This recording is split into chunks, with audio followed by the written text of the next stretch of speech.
இது மகிமை நேரம்.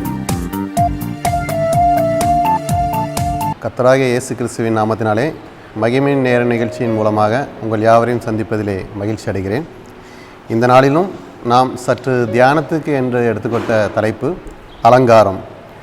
அலங்காரம் என்ற தலைப்பிலே நாம் வேதவசனங்கள் மூலம் சற்று தியானிப்போம். இந்த நாளிலும் அலங்காரம், பல வகையான அலங்காரம் நமக்குள்ளாக காணப்படுகிறது. மனிதர்கள் விரும்பும் அலங்காரம் எவைகள்? இயேசு கிறிஸ்து விரும்பாத, பிசாசானவன் விரும்பும் அலங்காரம் எவை? இயேசு கிறிஸ்துவின் அலங்காரம், இயேசு கிறிஸ்து நம்மில் அவர் விரும்பும் அலங்காரம் எவை என்பதை பற்றி நாம் சற்று தியானிப்போம். முதலாவதாக நாம் விரும்பும் அலங்காரம். உலக பிரகாரமாக பொதுவாக நம்முடைய வாழ்விலே ஏதாவது ஒரு குடும்ப நிகழ்ச்சி அல்லது ஆலய பண்டிகைகள் என்றால் அந்த பண்டிகை நாட்கள், அந்த நிகழ்ச்சி நாட்களில் நமது மனம் மிகுந்த சந்தோஷமாக இருக்கும். அந்த சந்தோஷத்திற்கு அளவே இருக்காது. அந்த பண்டிகை காலங்களிலே, விழாக்களின் காலங்களிலே நாம் புது ஆடைகளை நாம் வாங்கி கொள்ள ஆசைப்படுகிறோம். நாம் வாங்கும் ஆடைகள் வித்தியாசமாக இருக்க வேண்டும். மற்றவர்களை நாம் வித்தியாசமாக அந்த ஆடைகள் நமக்கு காணப்பட வேண்டும் என நாம் எண்ணுவதுண்டு. நாம் எவ்வாறு ஆடைகள் எடுக்கிறோமோ அதுக்கு ஏற்றாற் போல நகைகளை அணிந்து கொள்ள நாம் ஆசைப்படுகிறோம். இது உலக பிரகாரமாக நாம் விரும்பும் அலங்காரமாக காணப்படுகிறது. இது நமக்கு மிகுந்த மகிழ்ச்சியை தருகிறது, நமக்கு சந்தோஷத்தை தருகிறது. இதே போல் நமது ஆலய பண்டிகைகளில் பார்த்தோமானால் நமது ஆலயம் அவ்வளவு அழகாக அலங்கரிக்கப்பட்டிருக்கும். இந்த ஆலயம் அலங்கரிக்கப்பட்டிருப்பதை நாம் ஆலயத்தை வந்து பார்க்கும்போது அது பிரமிப்பாக இருக்கும். அது நமக்கு மகிழ்ச்சியை தரும். பண்டிகைகளை நாம் கலந்து கொள்வது நமக்கு மகிழ்ச்சியையும் ஆனந்தத்தையும் தரும்.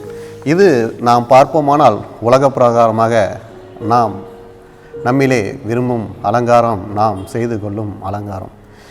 இரண்டாவதாக பார்ப்போமானால் பிசாசானவன் விரும்பும் அலங்காரம், நம்மிலே காணக்கூடாத அலங்காரம் எது என பார்ப்போம். நாம் ரட்சிக்கப்பட்டு கிறிஸ்துவை ஏற்றுக்கொண்டு விட்டோம். பாவம் நம்மிலே இல்லை. பாவத்தை விட்டு விலக்கி நம்மளை மீட்டு கொண்டார். எனவே இயேசு கிறிஸ்து நம்மோடு இருந்து வழி நடத்துகிறார் என்பதை நாம் விசுவாசித்திருக்கிறோம். எப்பொழுதும் அந்த விசுவாசத்தை நாம் காத்துக்கொண்டு, எப்பொழுதும் அவரையே நம்பிக்கொண்டு அந்த விசுவாசத்திலே நாம் நமது வாழ்க்கையை நடத்தி கொண்டிருக்க வேண்டும். நமக்கு ஏதாவது ஒரு கஷ்டத்தின் பாதைகள், கண்ணீரின் பாதைகள் நமக்கு வரும்போது, சோதனைகள் நமக்கு நேரிடும்போது, கண்ணீரோடு கவலையோடு அமர்ந்திருக்கும்போது நாம் அந்த சூழ்நிலையிலும் நாம் கர்த்தரையே நோக்கி பார்க்க வேண்டும். நாம் அந்த நேரத்தில் நமக்கு ஏற்படும் பிரச்சனைகளை நாம் பெரிதாக நாம் எண்ணி பார்க்கக்கூடாது. நாம் அப்படி பெரிதாக எண்ணி பார்க்கும் பொழுது நாம் என்ன செய்து விடுகிறோம்? நாம் கர்த்தரை கேள்வி கேட்கிறோம். ஏன் கர்த்தரே, நான் உண்மையை நம்பியிருக்கிறேன், நான் உம்மிடத்தில் ரட்சிப்பை பெற்றிருக்கிறேன், எனக்கு ஏன் இவ்வளவு கவலைகள், எனக்கு ஏன் இவ்வளவு கஷ்டங்கள், கண்ணீர் என அவரிடம் நாம் முறையிடுகிறோம். இப்படி முறையிட்டு கொண்டே இருக்கிறோம். சில நேரங்களில் நாம் என்ன செய்து விடுகிறோம்? கர்த்தரை தேடுவதை விட்டுவிட்டு நமது சூழ்நிலையை பார்த்து நாம் பின்மாற்றமாக சென்று விடுகிறோம். பிசாசானவன் நம்மிலே எதிர்பார்ப்பது அதைதான். நாம் கர்த்தரை தேடக்கூடாது என எதிர்பார்க்கிறான். நாம் பின்மாற்றமாக செய்து விடும்போது நாம் பழையபடி நமக்கு கர்த்தருடைய வழிநடத்தல் இல்லாமல் நாம் பாவத்துக்கு நேராக சென்று விடுகிறோம். அப்படி செல்லும்போது பார்த்தோமானால் வேதத்திலே லூக்கா 11:25-26 பார்க்கிறோம்.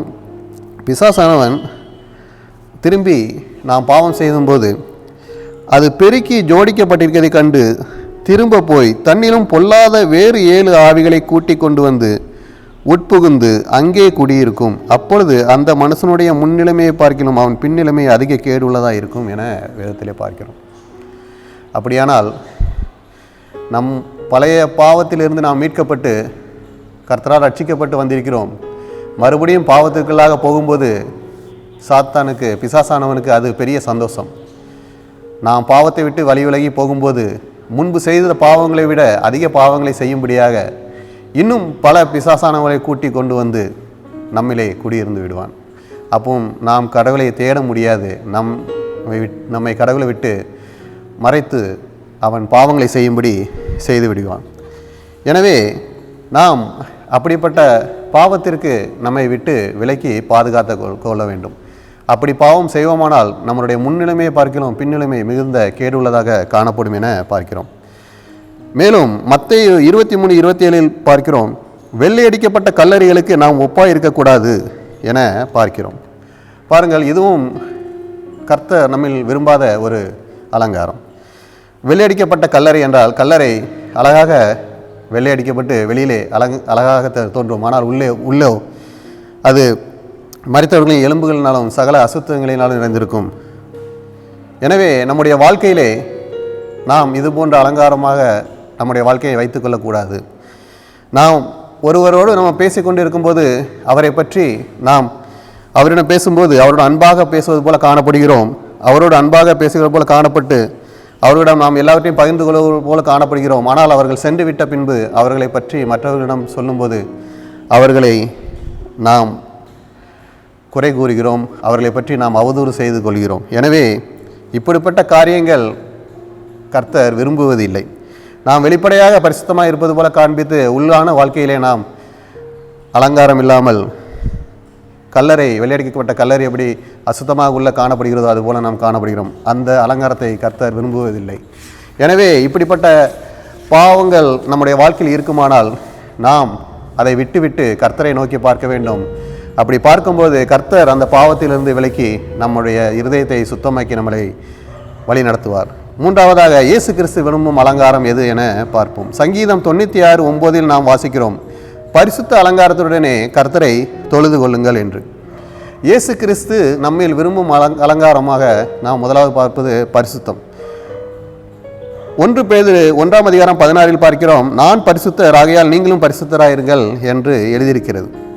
கர்த்தர் பரிசுத்தர். நம்முடைய பாவங்களை மன்னித்து நம்மை மீட்டு ரட்சித்து நம்மளை பரிசுத்தமாக மாற்றியிருக்கிறார்.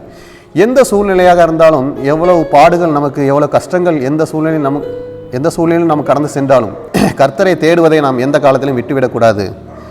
கர்த்தரோடு எப்போது ஐக்கியமாக இருந்து நமது பரிசுத்தத்தை காத்து கொள்ளும்படி அவரை வேண்டிக் கொள்ளும்போது அவர் நம்முடைய பரிசுத்தமாய் காத்துக்கொள்வார்.